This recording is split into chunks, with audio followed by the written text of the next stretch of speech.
everybody, it is me, Chasey Poo. Today I'm going to be doing a little mental health update for you because a lot of things have been happening for the last couple of months, 4 months, and it's something that I kind of want to update and keep track of myself. So that's why I like making these videos, because I can keep track of them, and also you get a little window at what's going on with me. So my last update was, I think, a little bit sad, and I feel like they are always sad because I always think I'm gonna get better and then I don't. However, I think this update is actually good, and I think it's because I'm communicating more and communicating more my feelings and talking about my feelings more with the people around me, and of course with YouTube and everyone watching right now. But I feel like I'm more in tune with who I am and what's going on with me, except that I am having two really big issues. So I'm diagnosed with OCD and PTSD, depression and anxiety, and BPD traits, but I'm not even dealing with that right now. Right now we're just trying to focus on OCD and PTSD.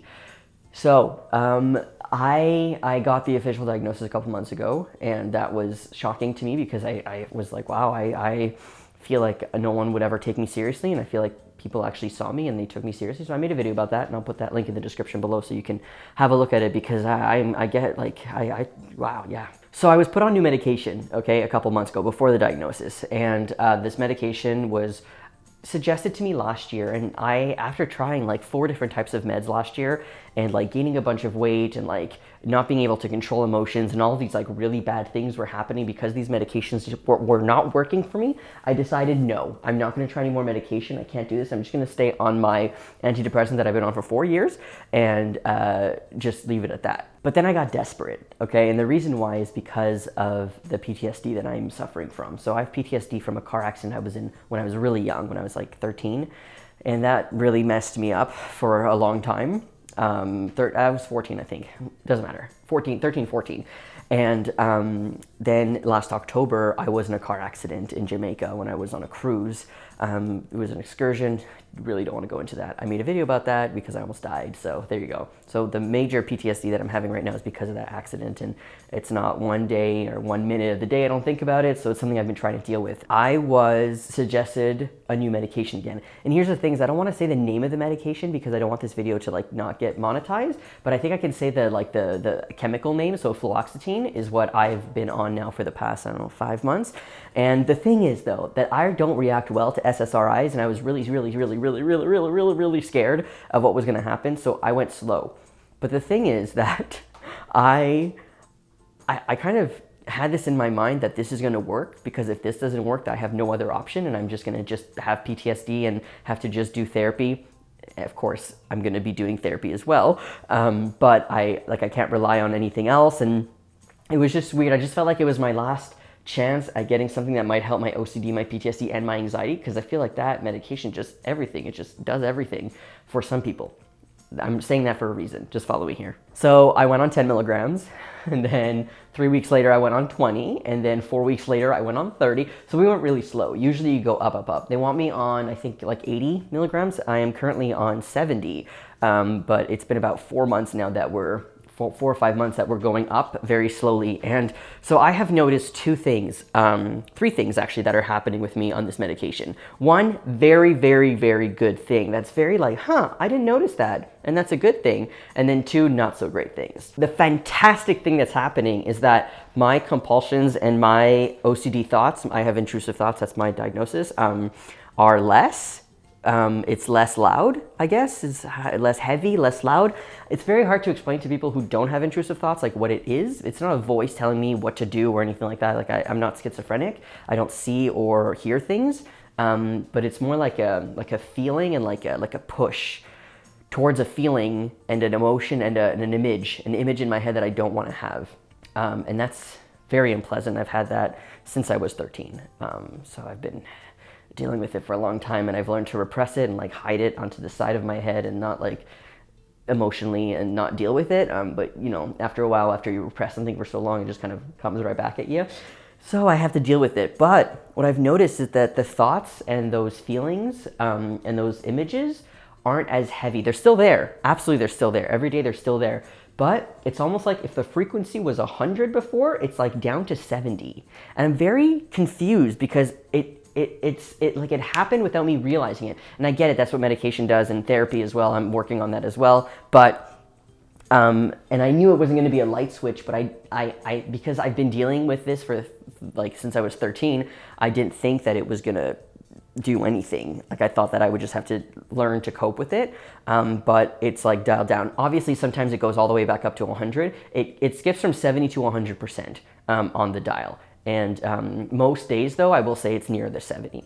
And that to me is just ridiculous. And I want you to understand something too. My 70% to 100% can be different than your 70% to 100%. Some people don't even have intrusive thoughts, so their 100% would be like thinking about a bad thing once a week. Mine would be thinking about a bad thing every second of the day, and I'm not even being exaggerating when I'm saying that. I swear to God, that would be like my 100%.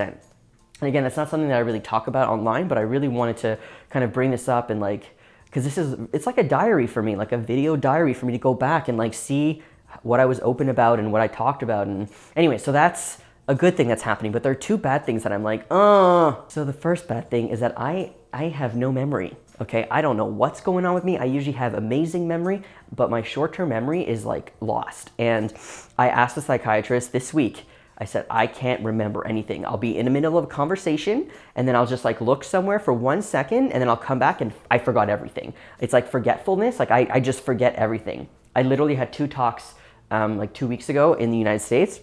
And every time I would talk, I'd be like really engaged in whatever I was going. Then I would go take a sip of water. When I would put the water down and look back, I'd be like, what was I talking about?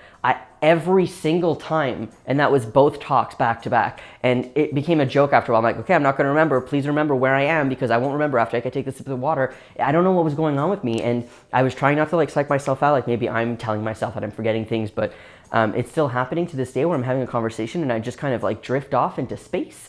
And the psychiatrist was like, kind of like ADHD. I'm like, I guess, but I don't have ADHD. Like no one's ever diagnosed me with that. I've never had the test. I'm pretty sure I don't have ADHD, but I have this like forgetfulness aspect. Like I'm not putting my keys where I usually put my keys and I can't find them. It's a very weird, because I like literally, I can say this because I have OCD. I'm very OCD, okay? I am very particular about things and I like to keep things in places and I'm very organized. So yes, it's great that the medication is helping me right now with not having these intrusive thoughts, but this really great part about me that I feel like is very organized and like I know where things are and I remember things and I'm very particular is leaving because the medication is working. And I know it's going to sound weird and like maybe it's just like, Chase, get over it, but I don't want that part to leave because now I feel like everything is in chaos and everything is turned around. And I am, yes, moving right now, so maybe that's why things are a little bit stressful, but I feel like everything is just thrown. And like, you know that GIF, you walk in and it's like everything's on fire. It's like, oh, this is fine, everything is fine. I feel like that's my life right now. And it's a physical thing now, where before it was more mental. So it's almost like I have to choose what's better. Do I rather have these really bad intrusive thoughts every single second of every single day, but be very organized and yeah? Or do I want to not think about these horrible things in my head all day long, only a couple of times, and not be organized and learn how to organize myself? I have no idea. I don't know if I'm organized because I have OCD. I have literally no idea, but it's something that I've noticed right now. Again, I am moving, so it might be because of that. But so those are the two things right there. My forgetfulness and my like, I feel like it's helping one part, but not helping another part. So it's a little all over the place, but that's how I'm feeling right now. Another thing on this medication, but like I really don't care right now, is that you have like literally no sex drive. But because I have so much faith in this medication, and because I need it to work and I want it to work, and I'm putting a lot of faith in it, honestly. And I'm trusting the mental health professionals that are taking care of me because they really care. And it was the first time I really felt seen. Like they saw me. They saw that I was suffering and I was like, whoa, I did not expect this from this assessment. But it was really great. And I just, oh no, oh my God, it just happened. I literally don't remember what I was talking about. Oh my God, damn it. Oh my God, the more I try to go towards it, the more it goes away. oh, I need to like change the subject or something and not talk about this anymore because it's like I can't remember what I was talking about. And I feel like it might also be a stress response, like where you don't remember things. But the thing is, I've done so many talks and I love doing talks and connecting with the audience. It doesn't make any sense that I would be talking about something and then I would be like completely forgetful and disassociating and not know who I am and where I am. Like it just doesn't make sense to me in terms of like I've had that happen during anxiety, panic attacks, and like stuff like that. But this is different. So I don't know. I don't feel like it's a stress reaction because there's nothing stressful happening. But anyways, that's what's going on with me right now. Sorry I couldn't finish that last thought. When I'm editing this video, I'm gonna be like, oh, that's what I was talking about. So I'm sorry that I can't finish that thought, but I'm sure it was good. Damn it. I feel like it was something about I'm putting a lot of faith. No sex drive, was that it? I think that might have been it. It doesn't matter. I really don't care about sex drive or no sex drive, whatever at this point, because I care about getting better, and that's kind of my main priority, because I feel like when I'm better, I can have all the sex that I want after. You know what I'm saying? Like, it's not the biggest thing. Also, I'm gaining a lot of weight on this medication, which sucks, because from what I understand, it's not weight neutral, but it's one of those that doesn't really cause weight gain. Of course, I'm that 1%, like a small percentage of people that is gaining weight. So I've gained some weight, and my psychiatrist is like keeping track of my weight, not in like a weird way, but in like a, let's see if you are increasing weight because of medication or something like that. Anyways, it just, mentally, I try to like not think about those things because it's really messing with me, but yeah, so that's where I'm at. I'm gonna stay on the medication. If I feel too disassociated, because that was the second thing, oh my God. That was the second thing that's bad about this, is that I'm disassociating like there is no tomorrow. Like I will be talking here and I know I am in my room and I will close my eyes and reopen them and say, where the hell am I? Look at myself in the mirror, no idea who I am. That has happened in the past. I disassociate a lot. I've been disassociating since I'm 13. Hey, wonder if that's related at all to PTSD. I can't look at myself in the mirror. I'm pointing here because my mirror is right there. I have this issue where I feel like I'm not able to like understand who's looking at me, and I don't understand that it's me, and then I feel like I'm disconnected, and then when I talk about it, it's happening right now, and I'm trying not to look at myself in the viewfinder because I feel like I'm spiraling. But anyways, on this medication, I feel like I'm way more disconnected, and I feel like I'm walking around kind of like a zombie, but not zombie like when I was on risperidone. That's different. Anyway, so that's it. I don't really know where this video is going. I just kind of wanted to update you and update me, I guess, later on about what's going on, and I'll tell you how therapy is going. I'm in group therapy. I'm getting individual therapy soon. I have a psychiatrist, and yeah, I'm in this to win. I'm gonna win this battle. Not that I can cure OCD and PTSD and anxiety and depression and BPD traits and all that stuff, but I can get better, and I have faith that I can do it and power through, because I have been dealing with this for too many years.